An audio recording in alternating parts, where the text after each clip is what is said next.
Assalamualaikum warahmatullahi wabarakatuh. Kami dari kelompok 2 AK4607 ingin mempresentasikan tentang etika dalam penggunaan sistem informasi.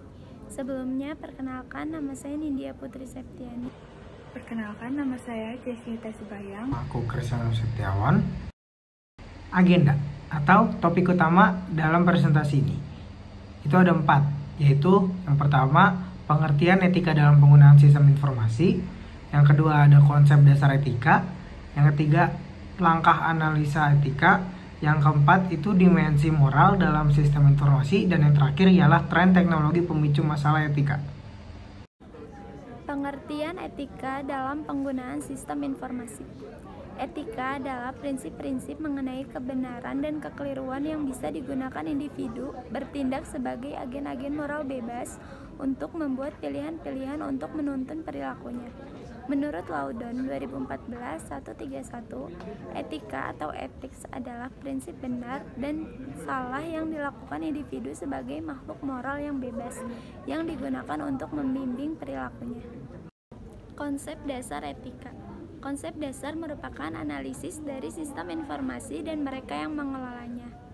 Pertama, ada responsibilitas, yaitu menerima potensi biaya, tugas, dan kewajiban yang muncul dari dampak yang kita buat untuk sebuah keputusan.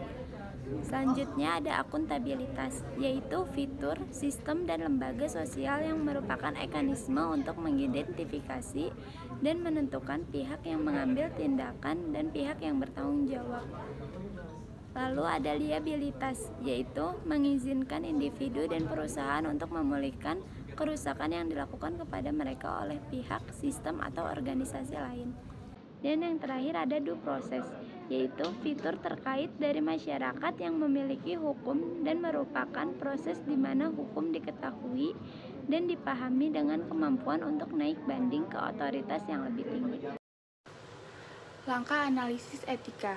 Yang pertama, identifikasi dan jelaskan faktanya. Mencari tahu siapa yang melakukan apa kepada siapa, di mana, kapan, dan bagaimana, karena hanya fakta yang benar yang dapat menentukan solusinya.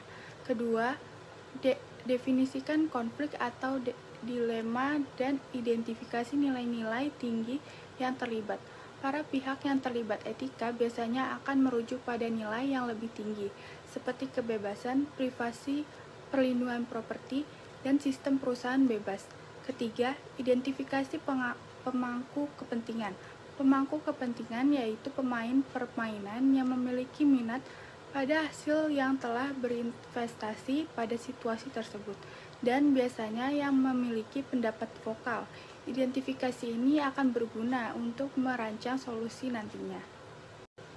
Keempat, identifikasi opsi yang dapat dipilih secara wajar. Mencari opsi yang dapat memberikan solusi lebih baik dari yang lain. 5. Identifikasi potensial konsekuensi. Menemukan opsi yang paling benar secara etis dan sudut pandang lainnya yang dapat digunakan secara konsisten dari waktu ke waktu. Dimensi moral dalam sistem informasi. Yang pertama, kualitas sistem. Membahas standar baku untuk data dan kualitas sistem yang harus diminta untuk member, perlindungan atas hak-hak individu dan keamanan masyarakat. Kedua, kualitas hidup. Membahas nilai-nilai yang harus dipelihara dalam masyarakat informasi dan pengetahuan, institut yang harus kami lindungi dari penyalahgunaan terhadap informasi. Nilai-nilai kultur dan praktik-praktik apa yang didukung oleh teknologi informasi baru. 3. Hak dan kewajiban informasi. Membahas hak-hak informasi yang dimiliki individu dan organisasi yang berkaitan dengan informasi, mengenai dirinya sendiri, mengetahui apa saja yang dilindunginya, mengetahui kewajiban-kewajiban yang dimiliki oleh individu dan organisasi mengenai informasi tersebut. 4. Hak dan kewajiban properti. Membahas bagaimana hak milik intelektual tradisional bisa terlindungi dalam masyarakat digital, di mana pelacakan dan pelaporan mengenai kepemilikan sangat susah dilakukan, dan mengabaikan hak milik seperti itu sangat mudah untuk dilakukan. 5. Akuntabilitas dan kontrol. Membahas tentang siapa yang bertanggung jawab atas segala kejadian yang merugikan informasi individu dan kolektif serta hak-hak kepemilikan. Tren teknologi pemicu masalah etika. Yang pertama, peningkatan komputerisasi 2 kali lipat setiap 18 bulan. Banyak perusahaan bergantung pada komputer dalam menjalankan kegiatan utama. Semakin meningkatnya kemampuan komputerisasi, semakin pula kita tergantung pada komputer dalam melakukan aktivitas perusahaan. Hal ini tidak diimbangi dengan kemampuan kita dalam mengatasi kelemahan yang ada dan hukum belum disesuaikan dengan ketergantungan kita ini. Yang kedua, biaya penyimpanan data menurun dengan cepat. Database mudah untuk memelihara secara terperinci. Data perusahaan seperti pekerja, pelanggan, dan pelanggan potensial dapat dikelola dengan mudah. Hal tersebut menyebabkan pelanggaran privasi atas data-data yang ada.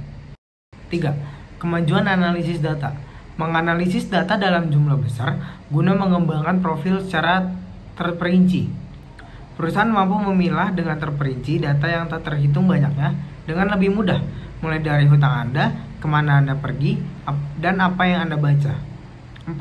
Kemajuan teknologi jaringan menyalin dan mengakses data pribadi yang jauh dengan lebih mudah. Mengakses lokasi seseorang pun tidak perlu sulit dengan kemajuan teknologi. Jaringan mampu mengetahui di mana keberadaan seseorang. Sumber referensi yang kami dapatkan yaitu lms.telkomuniversity.ac.id mengenai sistem informasi manajemen topik 3, permasalahan sosial dan etika dalam sistem informasi. Referensi kedua, data kata wordpress.com, sistem informasi manajemen, isu sosial dan etika sistem informasi, dan referensi terakhir, studoku.com mengenai sistem informasi manajemen. Sekian dari kelompok kami, kurang lebihnya mohon maaf. Wassalamualaikum warahmatullahi wabarakatuh.